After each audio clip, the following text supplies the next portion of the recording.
कहां जा रहा है? यहां से निकल। मैं भाषण दे सकता हूँ। बेटा, ये लाल किला है, तेरा स्कूल नहीं। मैं बोल सकता।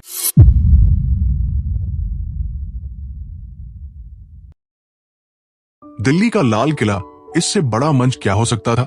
26 जनवरी 2024, देश का 75वां गणतंत्र दिवस। आसमान में तिरंगे के रंगों वाली घटाएं, हजारों सैनिकों की टुकड़ियां, दुनिया भर के मेहमान और लाखों लोग जो आंखों से ये जलसा देख रहे थे। टेलीविजन चैनल लाइव थे, रेडियो पर हर शब्द सीधे सुनाया जा रहा था। देश के सारे बड़े नेता, प्रधानमंत्री से लेकर मंत्रियों तक, विपक्ष के नेता और राष्ट्रपति जो मुख्य अतिथि थे। ये मौका इतना बड़ा था कि हर नेता अपने भाषण के लिए महीनों से तैयारी कर रहा था। लेकिन सबसे बड़ा भाषण तो प्रधानमंत्री का होता है, और इस बार उन्होंने देश के सबसे प्रसिद्ध युवा भाषण लेखक और वक्ता डॉक्टर विक्रम को बुलाया था। वो लड़का जिसने पिछले साल संयुक्त राष्ट्र में भारत का प्रतिनिधित्व किया था, जिसके भाषणों के वीडियो को करोड़ों व्यूज मिलते थे। ये एक परफेक्ट प्लान था, कोई कमी नहीं छोड़ी गई थी। सुबह के 9 बज रहे थे, लाल किले का मंच सजा हुआ था, माइक टेस्ट हो चुका था, सुरक्षा की तगड़ी व्यवस्था थी। लेकिन एक चीज गायब थी, डॉक्टर विक्रम। उनके मैनेजर की कार एक्सीडेंट में फंस गई थी। वो एम्स में थे, बेहोश। कॉल नहीं उठी, मैसेज नहीं गए, सिर्फ एक ठंडा सा मैसेज आया, sorry, emergency, can make it. प्रधानमंत्री के प्रमुख सचिव के माथे पर पसीना था। ये कैसे हो सकता है? भाषण तैयार था, वो लिख चुके थे, लेकिन उसे पढ़ेगा कौन? जो भी पढ़ेगा वो विक्रम की आत्मा नहीं डाल पाएगा। राष्ट्रपति ने पूछा, कोई विकल्प? कोई नहीं महामहिम, हमने देश के टॉप 5 वक्ताओं को कॉल किया, कोई भी अभी यहाँ नहीं पहुंच सकता, सभी दूर है। मौका टिक टिक करता जा रहा था। भाषण का समय सुबह 10 बजे था, 90 मिनट बचे थे। लाल किले के पिछले हिस्से में, जहाँ सिक्योरिटी की छोटी गेट थी, एक लड़का कूड़े के डिब्बे के पास खड़ा था। उसने वहीं से भाषण की तैयारी देखी थी। वो भिखारी नहीं था, लेकिन लोग उसे भिखारी ही समझते थे। उसका नाम था आकाश, उम्र शायद 14 या 15। वो जानता भी नहीं था सही से, कागजों पर कोई रिकॉर्ड नहीं था। उसके कपड़े फटे हुए थे, एक पुराना स्वेटर जो किसी से मिला था, उसके नीचे एक कुर्ता जो रंग उड़ा हुआ था। पैंट इतनी लंबी नहीं थी, उसके घुटने दिख रहे थे। चप्पल तो थी ही नहीं। वो नंगे पांव था, लेकिन उसकी आंखों में कुछ और ही था, एक चमक, एक जिज्ञासा, एक भूख। भूख भोजन की नहीं, ज्ञान की। वो लाल किले के बाहर रहता था, वही एक झुग्गी में जहां उसकी दादी थी। उसने कभी स्कूल नहीं देखा, लेकिन उसने हर भाषण सुना था। हर बार जब कोई नेता लाल किले पर आता, वो किसी तरह से नजदीक खड़ा हो जाता। सुरक्षा वाले उसे भगा देते, लेकिन वो फिर आ जाता। आज जब उसने सुना कि मुख्य वक्ता नहीं आएगा, तो उसके कान खड़े हो गए।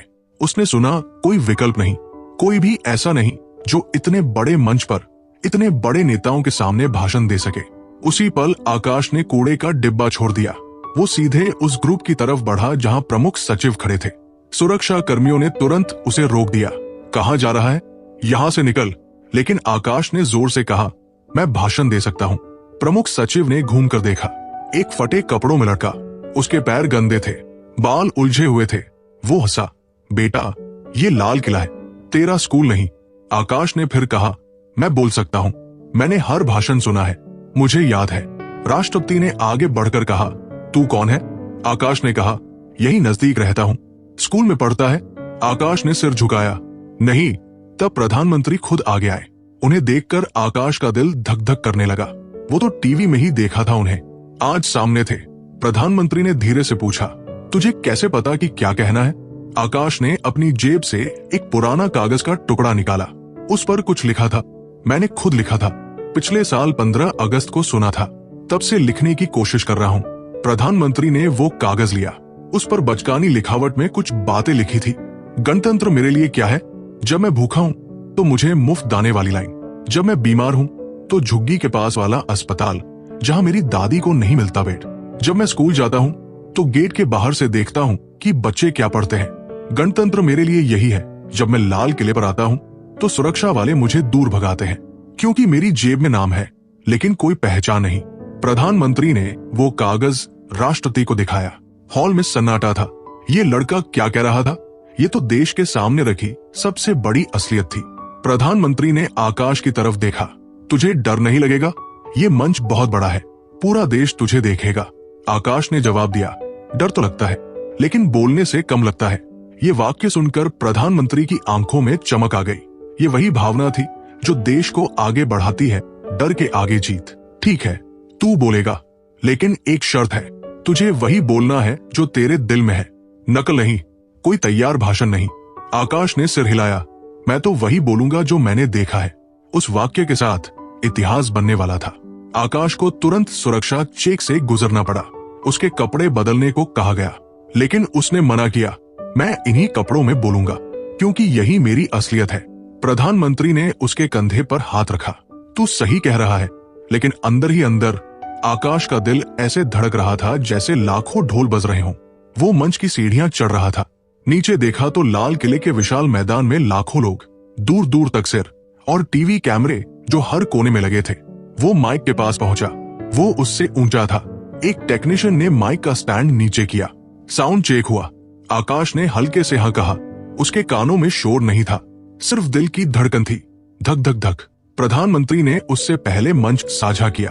उन्होंने लोगों से कहा, आज हमारे साथ एक अतिथि वक्ता है।